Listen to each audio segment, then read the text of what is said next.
Sí, permítame un momento, por favor. Un ratito. Estimados talleristas, tengan ustedes muy buenas noches. Tenemos hoy día el honor de tener a un miembro del Ilustre Colegio de Abogados de Lima, el doctor Mauro Leandro Martín, el cual es director de ética del Ilustre Colegio de Abogados de Lima.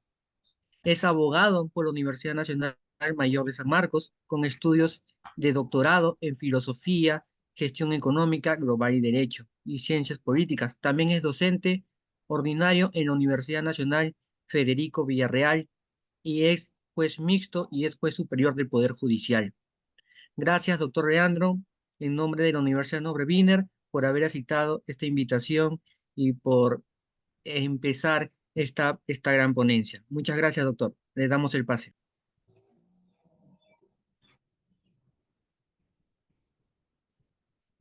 Muchas gracias, señores alumnos de la Universidad Norbert Wiener. Agradecido por la invitación para hacer la disertación en esta oportunidad sobre la argumentación jurídica en un Estado constitucional de derecho.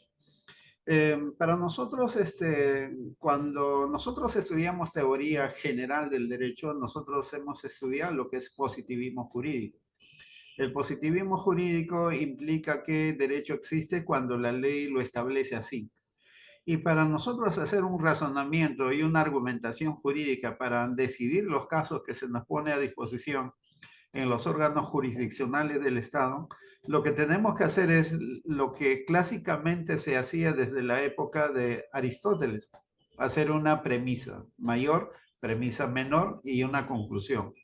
Esto es lo que se llama el silogismo jurídico. Es una forma de razonamiento, es una forma de argumentación que se utiliza dentro de lo que es el Estado, ¿no?, legal, donde existe imperio de la ley, donde existe como norma jurídica la ley, que tiene una estructura de tener un supuesto fáctico y una consecuencia jurídica.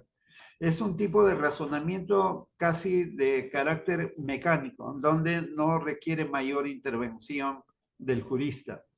Podríamos poner como ejemplo varios de estas para que se pueda entender. Nosotros sabemos que las normas penales del Código Penal tienen la estructura de si A, entonces B. Cuando digo si A es un supuesto fáctico, entonces B es una consecuencia jurídica. Todas las normas están así redactadas, por decir, en el Código Penal. Si alguien mata a una persona, entonces pena privativa de la libertad. Si alguien estafa, entonces pena privativa de la libertad. Si alguien se corrompe, entonces pena privativa de la libertad. Esa es la premisa mayor. Siempre la premisa mayor lleva como norte lo que es la norma jurídica, de carácter abstracto y de carácter general. Pero aparte de eso viene lo que es la premisa menor. ¿En qué consiste la premisa menor? La premisa menor consiste en el hecho fáctico de la realidad probada o acreditada. Si nuestra premisa mayor es que si alguien mata, entonces pena privativa de la libertad, la premisa fáctica es lo que ocurre en el mundo real, en el mundo de los hechos.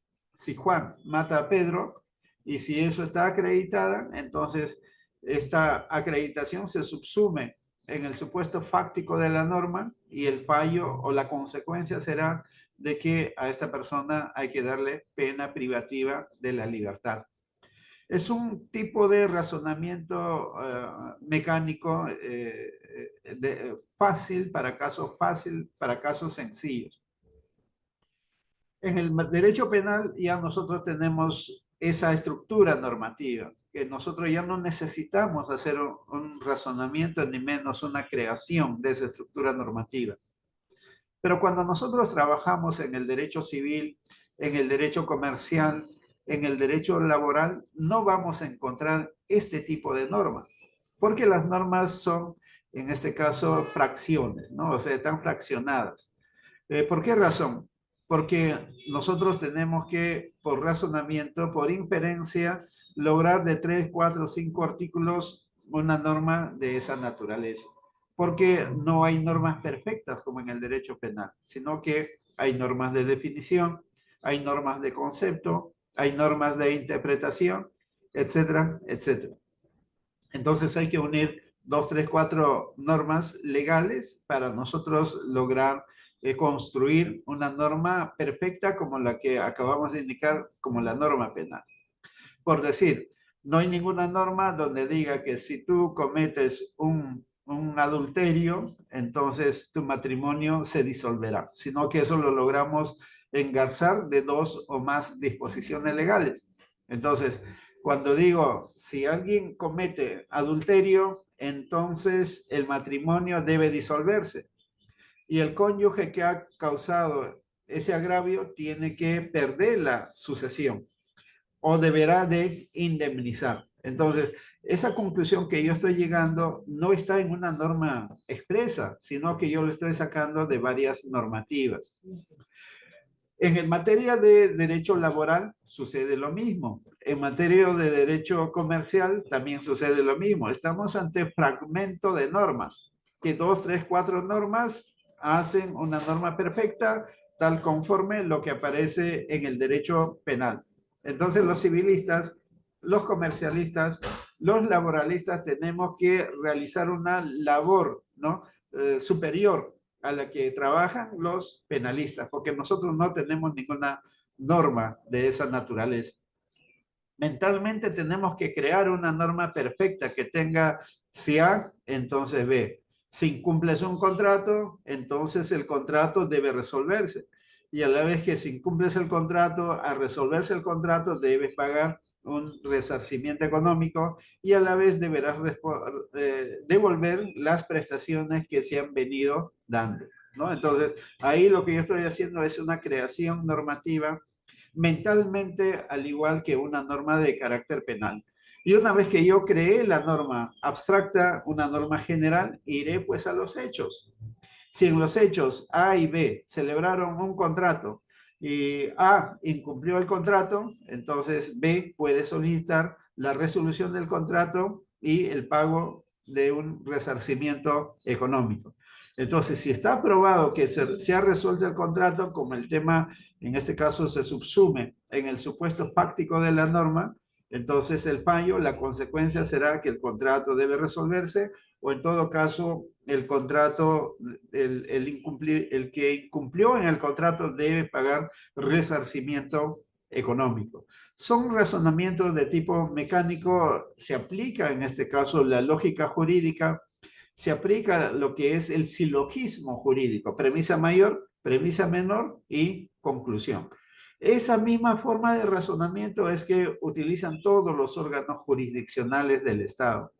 También si ustedes revisan una sentencia del Tribunal Constitucional, van a ver fácilmente de que de los 50, 80, 100 o más páginas que tenga la sentencia, tiene esa estructura. En la primera parte habrán 10, 15, 20 párrafos que desarrolla, en este caso, la premisa mayor, o sea, la premisa normativa.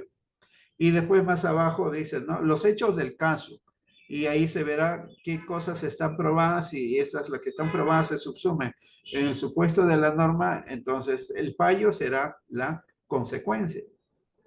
Pero conforme a lo que nosotros tenemos dentro de lo que es el razonamiento jurídico, a partir de la década del 50 del siglo pasado, o sea, del año 1950, cuando ya había cierto cambio de lo que es el positivismo jurídico al pospositivismo, al desarrollo del constitucionalismo, los filósofos del derecho dijeron, ¿no?, de que el derecho no puede funcionar como si fuese la matemática, como si fuese la física, la biología, porque ellos son ciencias exactas, de tal suerte que utilizando el silogismo podríamos llegar a una conclusión. Pero el derecho no es así, sino que en el derecho participan personas, participan una comunidad, entonces en ese caso no podemos trabajar con el silogismo. De tal suerte que si nosotros hacemos un silogismo, a veces nos puede llevar a resultados que no son válidos. En consecuencia, en la época del constitucionalismo que nosotros hoy en día vivimos, casi a partir de la década del 50, ¿no? En el que un filósofo del derecho, Chaim Perelman, cuando escribía su libro La retórica jurídica, decía de que los valores jurídicos también deben formar parte de, en este caso, del ordenamiento jurídico. Y cuando hubo un debate en el año 1962, ¿no? Entre dos grandes juristas, de un lado un positivista y del otro lado uno que llevaba los valores morales para la discusión y el debate, ¿no? Entonces ahí se dijo de que no es necesario, no es suficiente utilizar la lógica jurídica en temas de derecho para resolver los casos en justicia. Entonces, eso fue Ronald Dworkin, ¿no? Ronald Dworkin dijo de que en su libro Los derechos en serio, de que nosotros tenemos que utilizar también los valores morales. Porque saben ustedes muy bien de que Hans Kelsen decía de que el derecho es norma jurídica. Para el derecho no existe buenas costumbres, para el derecho no existe valores morales. Pero Ronald Dworkin convenció a Herbert Hart, que fue el último de los positivistas, en su libro El concepto del derecho, y Ronald Dworkin, Los derechos en serio, se enfrascaron en un gran debate, y en el cual salió pues airoso Ronald Dworkin, porque él dio un ejemplo para convencer a Herbert Hart, que era el siguiente, ¿no? Que de repente ustedes deben saber, de que se trataba de una persona, ¿no? De edad que tenía bastante patrimonio, pero no tenía familia. Por ahí había un sobrino lejano, entonces ya como él era de edad, lo lógico era de que tenía que darse un testamento para disponer sus bienes para después de su muerte. Como no tenía esposa, hijos, ni padres, ni hermanos, por ahí había un sobrino que le había sobrevivido, entonces dice, ¿qué puedo hacer? Pues tendré que darle todos mis bienes en testamento a ese sobrino. Y este señor hace, lo que comete un error es avisarle al sobrino que le ha designado como beneficiario de su testamento para que herede todos los bienes para después de la muerte de este testador. Entonces el sobrino, cuando toma conocimiento de esa situación, él contento, pero hasta mientras no pasaba nada, pero este tío conoce a una dama de su edad y empieza a frecuentar, a salir, y el sobrino dice, creo que el tío se me va a casar. Y si se me va a casar, yo puedo perder o ver disminuido los bienes que van a ser transferidos a mi persona como consecuencia de la muerte de la persona. En este caso, del causante, del tío. Y lo que hace es acelerar la muerte, o sea, le dispara y lo mata y él dice, sí, efectivamente lo hice, va a purgar carcelería y después de haber pagado su pena, sale en libertad y dice, señores, yo ya pagué el delito que he cometido, pero el testamento, los bienes están ahí, entonces me lo tienen que dar todos esos bienes. Ese ejemplo da Ronald Dworkin, ¿no? Para decir de que aquí en el derecho intervienen no solo normas, sino también valores de naturaleza moral. Entonces, si bien es cierto que si nosotros revisamos el positivismo jurídico, la norma positiva vigente, vamos a encontrar de que si hay un testamento y si ese testamento no ha sido invalidado, entonces todos los bienes tienen que transmitirse, en este caso, al sobrino. Entonces, según positivismo jurídico, tendríamos que darle, si somos jueces positivistas, los bienes al sobrino, pero Ronald Dworkin decía de que eso atenta contra los valores morales. ¿Y por qué razón? Porque nadie podría adjudicarse derechos de la comisión de un delito. O sea, nadie puede aprovecharse de su propio delito. Y con eso convenció pues Ronald Dworkin a Herbert Hart, y eso fue la semilla que generó el pospositivismo, y ahora nosotros vivimos en el constitucionalismo, y en el constitucionalismo nosotros vemos que hay que hacer una lectura moral de todo el derecho, ¿no? Entonces hay que hacer una lectura moral, porque hoy en día en el constitucionalismo ya nosotros decimos que la constitución es doble dimensión.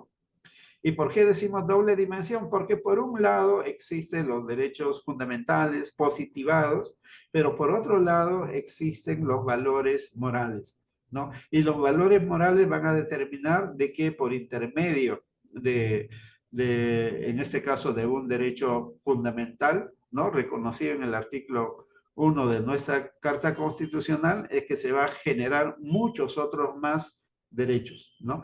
Y esos otros derechos se van a generar porque la sociedad va de cambio en cambio, cada cierto tiempo va cambiando, porque las necesidades de la persona son otras, son nuevas, o a veces los delitos también se van creando, porque cuando se creó el Código Penal del año 1931, 91, perdón, no había pues los delitos electrónicos, no había en este caso crímenes o de lesa humanidad o crímenes que eran pues como lavado de activos, ¿no?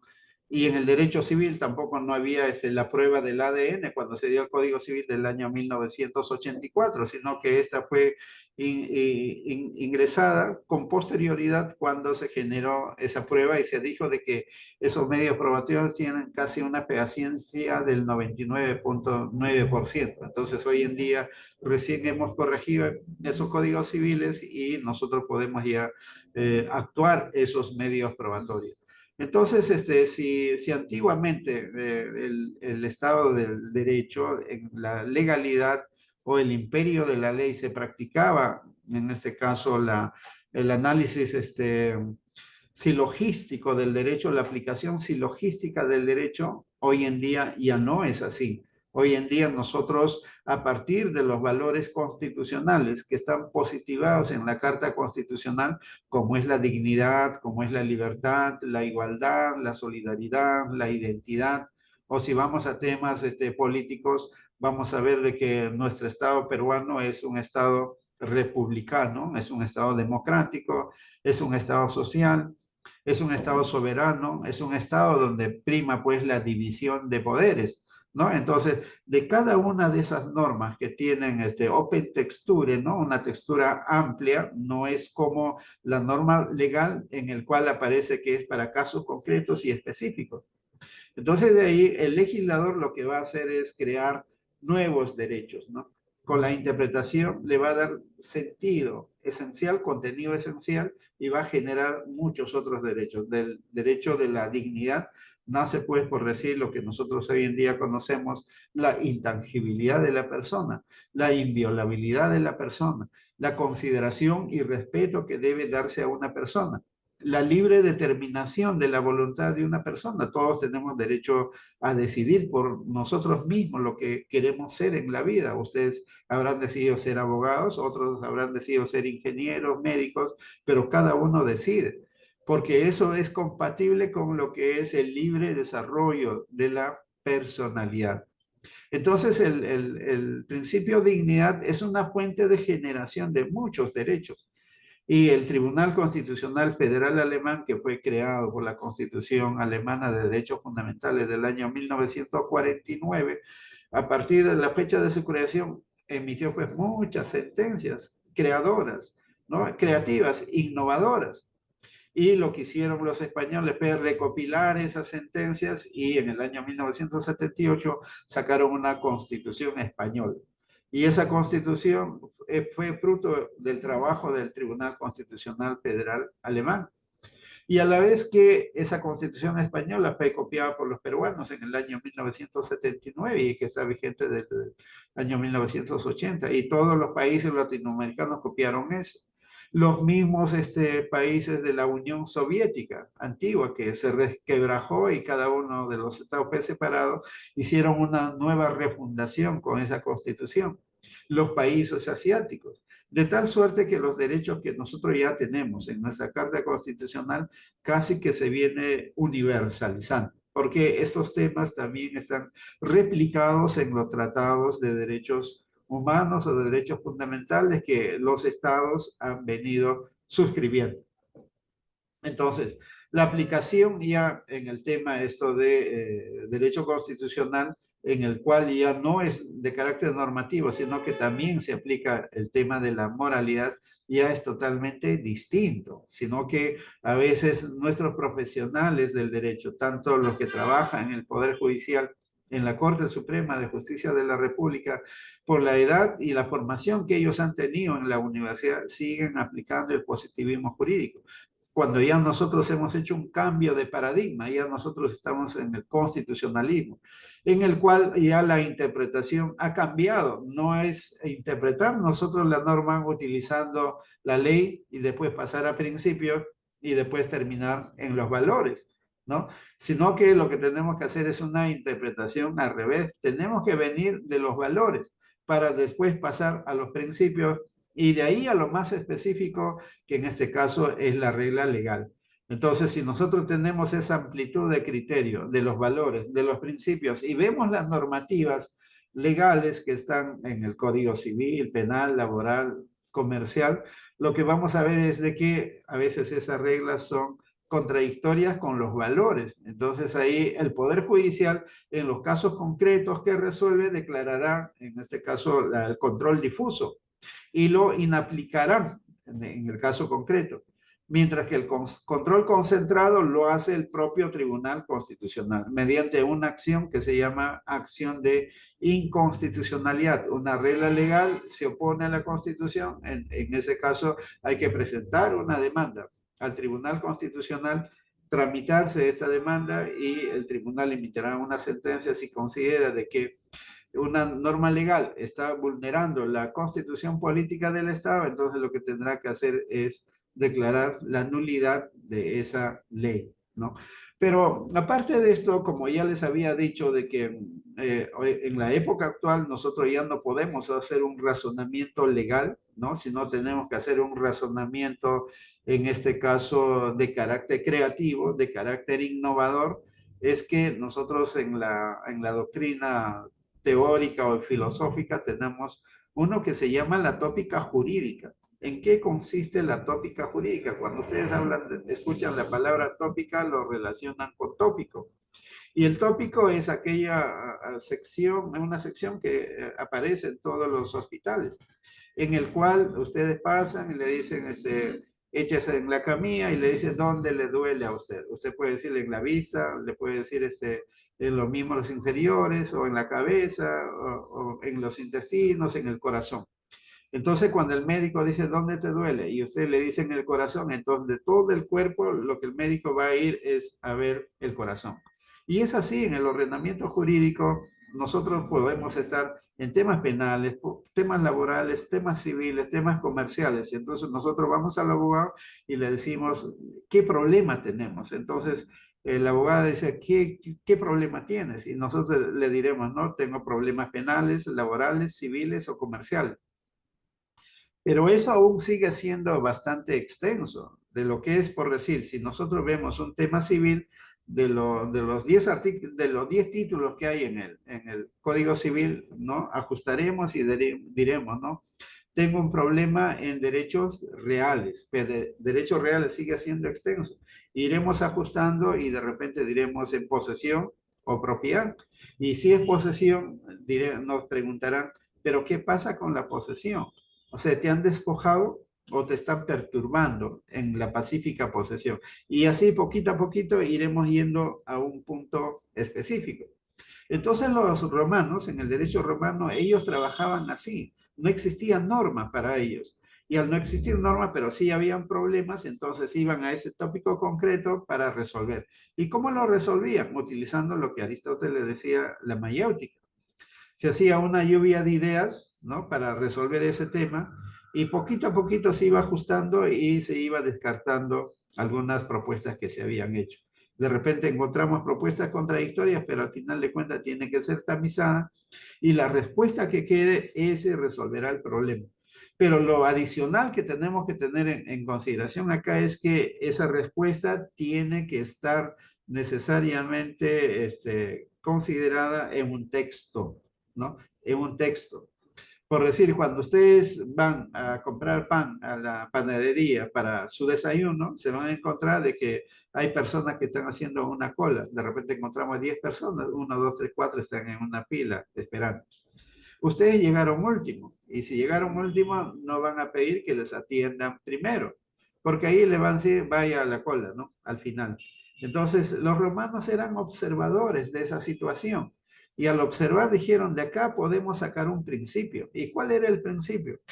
Primero en el tiempo, mejor en el derecho. Eso significa que los que llegaron primero van a ser atendidos primero y los que llegaron al final serán atendidos al final. Entonces, la premisa normativa quedó así, primero en el tiempo, mejor en el derecho. Y esa premisa viene aplicándose desde el derecho romano hasta la actualidad y ha dado como fuente la responsabilidad civil, la responsabilidad penal y en registro público se aplica todos los días, ¿no? Entonces, eso es lo que nosotros tenemos que hacer con la tópica jurídica. De determinados problemas concretos tenemos que sacar una respuesta después de hacer una lluvia de ideas, pero ese tema tiene que quedar axiomatizado en una frase. Y esa frase debe ser una frase pequeña, así como acabamos de decir, primero en el tiempo, mejor en el derecho, con la finalidad de que sea de fácil recordación, ¿no? Para que las personas se recuerden rápido, traigan a colación y lo apliquen a los problemas que hay. En el derecho romano también pasaba lo siguiente, ¿no? De que las personas tenían sus patrimonios, tenían su terreno, que después de las guerras se los adjudicaban a los militares o a los familiares de este por las buenas acciones que habían hecho, pero pasaba de que no había un registro como hoy en día tenemos, un registro público. Y al no haberlo es que a veces le daban con un documento escrito nada más y eso lo tenían guardado. Pero ¿qué podía pasar? De que cualquier otro tercero que no tenía esa adjudicación del derecho a la propiedad, lo que hacían era venderlo a otra persona. Y así pasaban cosas en las que el propietario no era el que transmitía, sino cualquier otra persona. Entonces, esa situación fue discutida, debatida por los romanos para decir cuál es la transferencia que vale, aquello que fue efectuado por la persona que fue adjudicada por el Imperio Romano o aquello que fue adjudicada por una tercera persona que sin ser propietario se lo vendió a otra persona y a esa persona hay que darle. Entonces ellos también después de debatir, después de discutir, generaron una frase. Y esa frase era de que solo puede transferir válidamente un bien a aquel que es propietario, ¿no? Entonces, así sucesivamente ellos viendo hechos concretos han venido creando premisas normativas y esas premisas normativas son los que han aplicado en el Poder Judicial, en los tribunales de justicia. Y si nosotros hiciéramos ese tipo de labor, nosotros generaríamos derecho todos los días, innovaríamos el derecho. Y no sucede eso, ¿no? No sucede porque no sabemos la metodología de trabajo. Por eso que la tópica jurídica es el arte de la invención. Y el arte de la invención significa el arte de inventar premisas normativas. Claro que sobre aquello que no hay una normativa creada, ¿no? Hasta ese momento.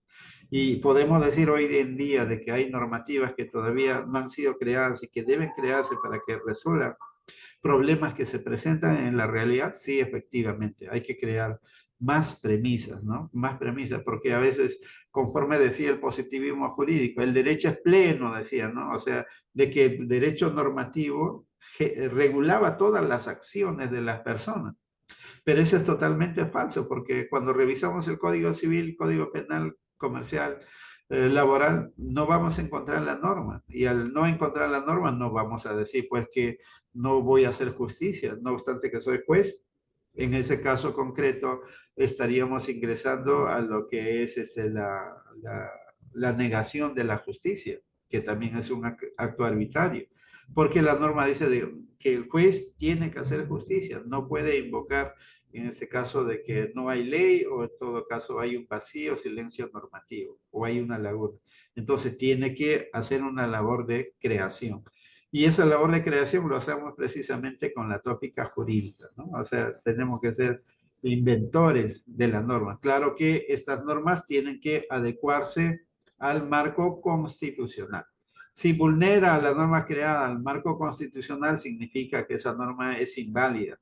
Entonces, si es compatible con los valores, los derechos constitucionales, entonces es una norma perfectamente válida. Entonces, el gran trabajo de ustedes, que son jóvenes que van a ser profesionales, es que tienen que hacer esa labor, ¿no? Labor de creación, innovación de normativas, porque eso es lo que les va a dar fuerza a ustedes para que puedan tener pues un futuro brillante, ¿no? Porque desde la época del derecho romano a lo que hemos llegado hasta la actualidad, no hay ninguna labor de creación. Nuestros congresistas no lo hacen, nuestro poder judicial tampoco lo hace. Entonces, ¿quién tiene que hacer esa creación? Son las nuevas generaciones que vienen de las universidades como ustedes que tienen que prepararse para hacer esa labor.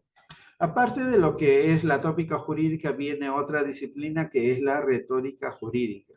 A veces nosotros cuando decimos o leemos algún texto, retórica jurídica es aquella persona que habla mucho, bla, bla, bla, bla, bla, bla. Entonces uno dice, ese es retórico. En parte tienen razón, ¿no? La hacer retórica es hablar, es el arte del convencimiento, es el arte de la persuasión. Pero en este caso hay dos tipos de retórica, la retórica política y la retórica jurídica. Una cosa es retórica política y otra es la retórica jurídica. Porque en la política tú puedes mentir, tú puedes engañar con la finalidad de lograr más votos, ¿no? Más votos. Y eso lo hacen los políticos. Por decir, hace un tiempo, cuando Alan García vivía, decía, ¿no? Yo cuando llegue al gobierno voy a dar pena de muerte a todos los violadores. Él decía así, pero era una falacia, él estaba engañando. ¿Por qué razón? Porque a esa fecha ya se había suscrito el convenio con la Corte Interamericana de San José de Costa Rica, en el cual nos habían hecho renunciar a nosotros a la pena de muerte. Eso significa que en la ley no había pena de muerte y que más adelante tampoco podríamos impartir pena de muerte porque ya habíamos renunciado. Entonces Alan García lo que estaba haciendo era mentir, pero mucha gente creyó y votó por él, ¿no? Ese es hacer retórica política. Mientras que la retórica jurídica es otro. La retórica jurídica es hablar con la verdad, hablar con la verdad. Pero ¿cuál es la verdad? Es la verdad del momento. Y la verdad del momento es aquello que se va consensuando en un diálogo continuo que existe entre las personas que viven en una comunidad. Y hoy en día ese diálogo es más frecuente y más fuerte porque nosotros tenemos acceso a las redes sociales. En las redes sociales, ustedes que son universitarios, se van a una red social que es de abogados o vas a una red social que es de jueces. Entonces, si ingresas ahí, vas a ver que se debate, se discute todo lo que va pasando en el día a día sobre los proyectos normativos. Los debates en contra o debates en favor. Pero el tema es que poco a poco la gente va consensuando, va descartando o va asumiendo alguna otra posición y que cuando se consensúe eso y que sea pacífico, aquello que la comunidad considera que es lo correcto, significa que estamos ante una verdad. Pero es una verdad relativa, no absoluta, porque cuando varíe o hay cambio social, entonces esa norma va a sufrir un cambio y legislativamente se hará ese cambio, ¿no? Entonces, siempre nosotros tenemos verdades relativas, no hay verdades absolutas, porque de un momento a otro se va cambiando, va a ir variándose, ¿no? Porque si ustedes tienen conocimiento por sus estudios de filosofía, sabían que antiguamente había la teoría heliocéntrica y la geocéntrica, ¿no? La geocéntrica era lo primero, de que el centro, la Tierra era el centro del universo, porque cuando uno se paraba veía pues planetas girando en círculo. Entonces la persona decía, no, la Tierra es el centro del universo, pero posteriormente Giordano Bruno, que era un monje, dijo que no, esto no es así, y por decir eso lo quemaron. Pero ya cuando vino Galileo Galilei, que vio esto de los, inventó el telescopio, ¿no? Kepler y otros más, entonces demostraron que la Tierra no es centro del universo, sino es el Sol. Pero hoy en día que nosotros ya tenemos satélites y otras cosas más, nosotros vemos de que ni siquiera el Sol es el centro del universo. El centro del universo es inmenso. Entonces todas esas teorías van variando, van cambiando. De igual forma, en la sociedad es así. En el año 2013, una persona que iba a Europa y regresaba y solicitaba un cambio de sexo porque ya tenía un varón que era varón fue cuando salió a Europa, pero cuando regresó ya vino con un aspecto de dama, ¿no? Entonces, pero en su DNI aparecía todavía con nombre Carlos, de varón. Entonces él iba al juzgado y solicitaba, señor juez, cámbiame pues el nombre de varón Carlos por una de mujer, ¿no? Que sea María, Julia, lo que fuera. Entonces eso el juez decía, no, no, tú eres un enfermo, porque la Organización Mundial de la Salud dice que esa es una enfermedad, entonces improcedente tu demanda, no te hago el cambio. Después, a 2 años, en el año 2015, otra persona ingresó su demanda, pero ¿qué pasó? De que en la Organización Mundial de la Salud ya la habían quitado de que eso era una enfermedad. Y cambió la norma y cambió las decisiones que se daban en el Tribunal Constitucional y ahora ha salido una jurisprudencia vinculante en el sentido que sí, ya se puede hacer el cambio de nombre por haberse hecho el cambio de sexo en otro país. Entonces, vamos viendo de que las cosas van variando, ¿no? De un momento a otro, ¿no? Entonces, ahí lo que hay que verificar es precisamente eso. Cuando nosotros hablemos de retórica jurídica, hablar con la verdad es con la verdad del momento, no con la verdad del pasado y con una verdad que todavía no existe. Entonces, con eso, si ustedes van y hacen sus informes orales o hacen sus demandas o hacen sus recursos impugnatorios, yo creo que van a convencer, van a persuadir, porque lo que se ha consensuado es lo correcto, es lo que debe hacerse, porque la comunidad es inteligente, ¿no? A veces nosotros estudiamos 5 años, 10 años con las maestrías, los doctorados y al final nos hacemos problemas cuando nos encontramos con un caso de esta naturaleza. Pero cuando ustedes preguntan a un hombre de la calle que nunca pisó la universidad, que esa persona se basa en valores morales, ¿no? Sobre lo que es lo correcto, le preguntas y en un chistar de dedo te da una respuesta. Y es una respuesta adecuada y una respuesta correcta. Entonces, en esa situación, lo que hay que hacer es tener un poco más de calle, ¿no? Ser más observadores. Y solamente así es que vamos a ver cómo es que ha cambiado la realidad y ese cambio en la realidad va a traer también cambios normativos.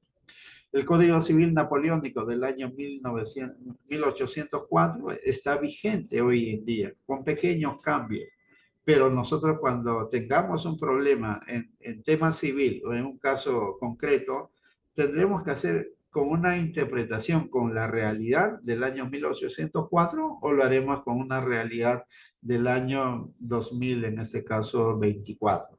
Entonces tendremos que, si el caso se ha presentado hoy día, tendremos que interpretar ese código civil con la realidad que hoy en día nosotros vivimos y no con esa realidad en la que se dio el código del año 1804.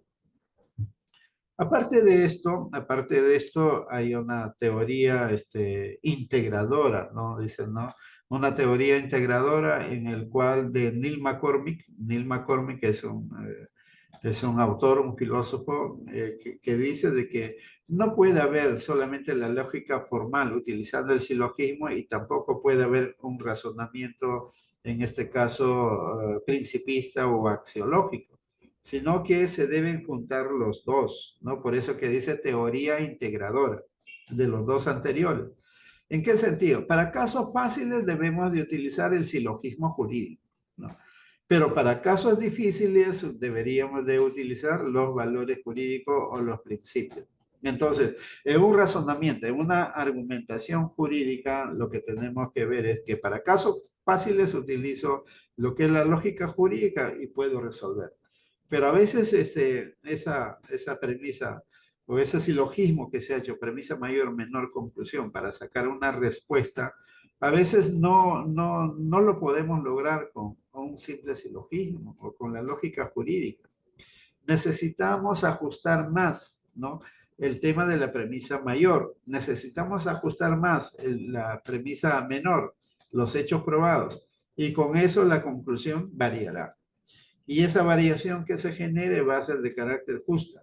Entonces a eso él le llama justificación interna, justificación externa. La interna es actuar con la lógica jurídica, mientras que la justificación externa es la lógica jurídica más los valores. Con los valores se van necesariamente fortaleciendo, ¿no? La premisa mayor y se va fortaleciendo la premisa menor.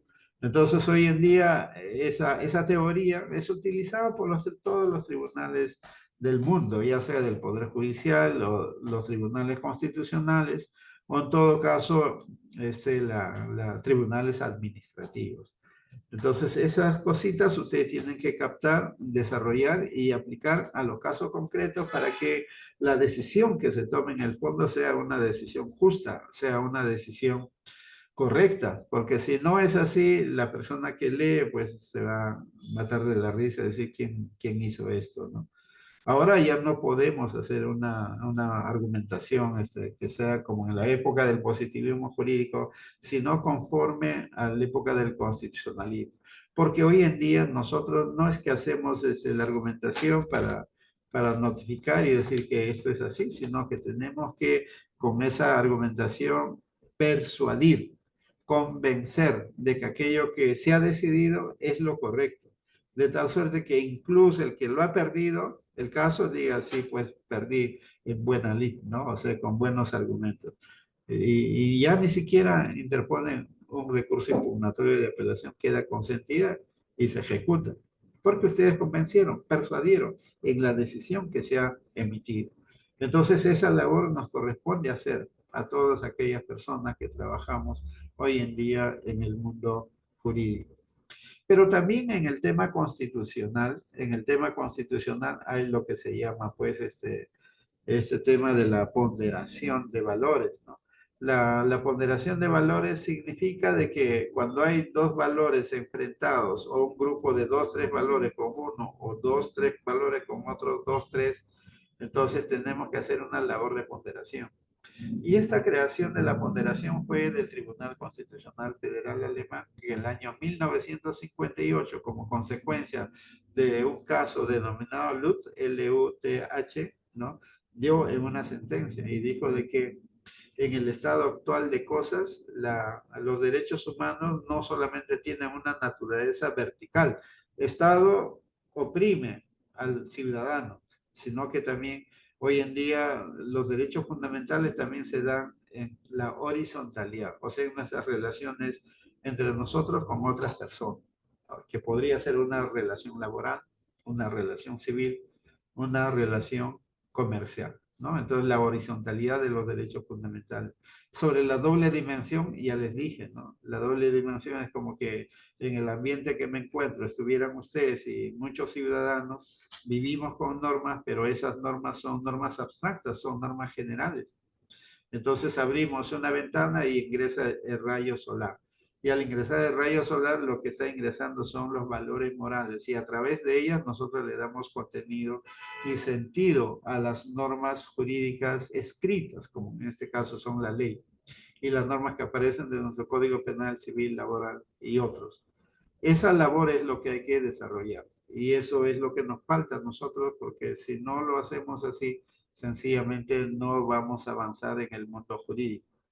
En otras latitudes, por decir en Alemania, en Portugal y en Brasil, trabajan mucho con la tópica jurídica, con la retórica jurídica, y lo que nosotros no hemos percibido bien, pero tienen que ingresar necesariamente a hacer ese trabajo. Solamente así es que ustedes podrán ser innovadores y podrán de alguna forma crear más premisas, ¿no?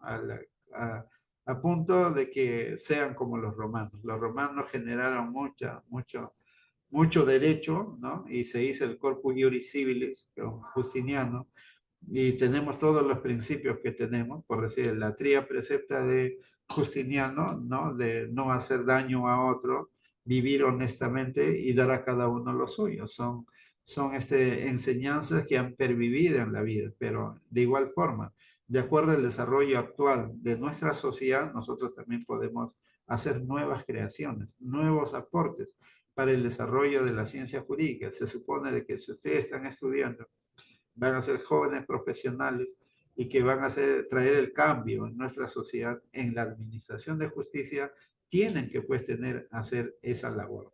Si no hacen esa labor, lamentablemente no habríamos contribuido con nada al desarrollo de nuestra sociedad. En ese sentido, nosotros consideramos de que estos trabajos, y ahorita yo lo estoy diciendo casi teóricamente, pero les dije a los organizadores que el tema de argumentación jurídica es un tema eminentemente práctico. Hay que sentarnos, hay que darles clases concretas, con casos concretos, que ustedes mismos trabajen cómo se hace la tópica jurídica, cómo se hace la retórica jurídica, cómo se hace la argumentación en un Estado constitucional, que lo puede hacer el tribunal, los administrativos o el Poder Judicial, porque hoy en día la Constitución rige para todos.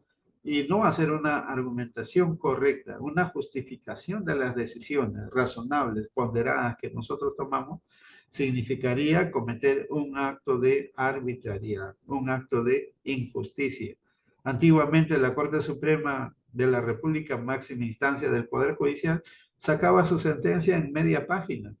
Y esa media página casi no decía nada, pero era la decisión y había que respetarse. O sea, mucho tenía el carácter de ser subjetivo. Pero hoy en día ya eso ya no se acepta.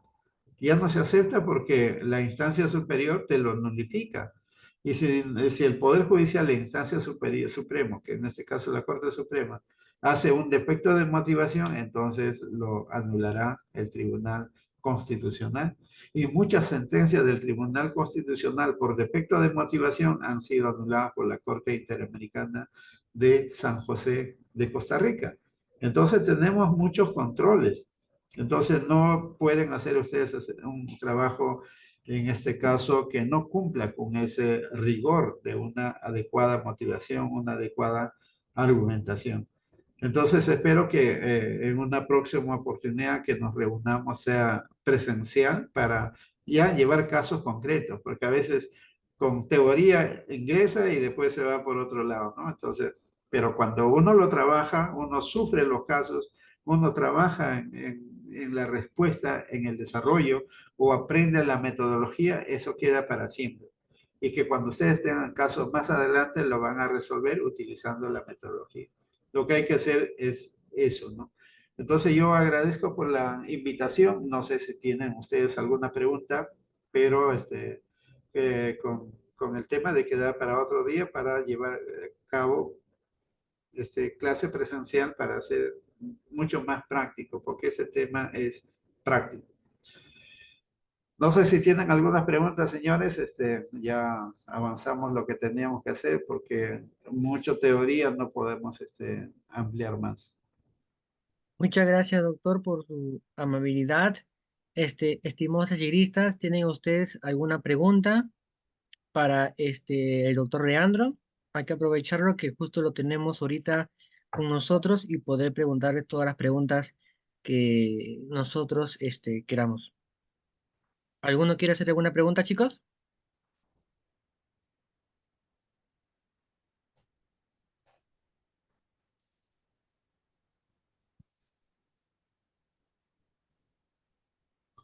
Si no hay preguntas de repente por el momento, ustedes tienen mi correo para que puedan enviar sus preguntas en algún rato libre que tenga y yo lo puedo contestar.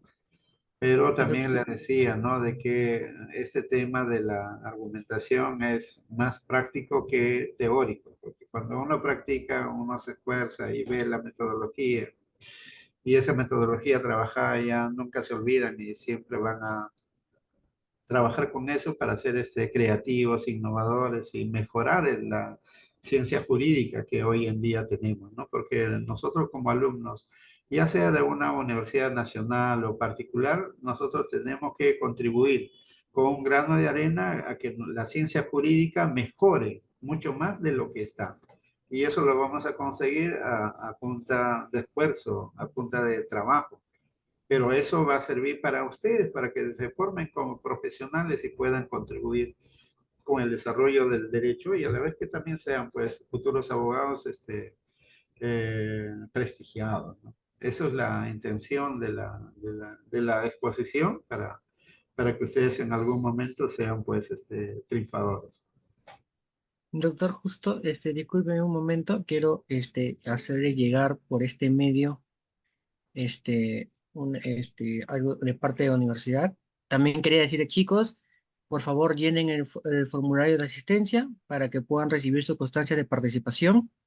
Y bueno, doctor, quería compartirle de parte de la universidad esta, no sé si lo puede observar, esta constancia de su participación como ponente de argumentación judicial en un Estado constitucional de parte de la Facultad de Derecho y Ciencias Políticas de la Universidad Norbert Wiener. Queremos agradecerle enormemente por su tiempo y por su valioso conocimiento en esta materia. Muchas gracias, doctor Leandro. Muchas gracias. Estamos ahí prestos a aportar en alguna otra oportunidad cuando tengan tiempo Por, para seguir conversando sobre estos temas, pero de preferencia que sea presencial para llevar a cabo actividades prácticas, ¿no? por supuesto, doctor, no se preocupe, que de todas maneras va a ser presencial. Muchas gracias. Buenas noches con todos. Hasta luego. Buenas noches, muchas gracias.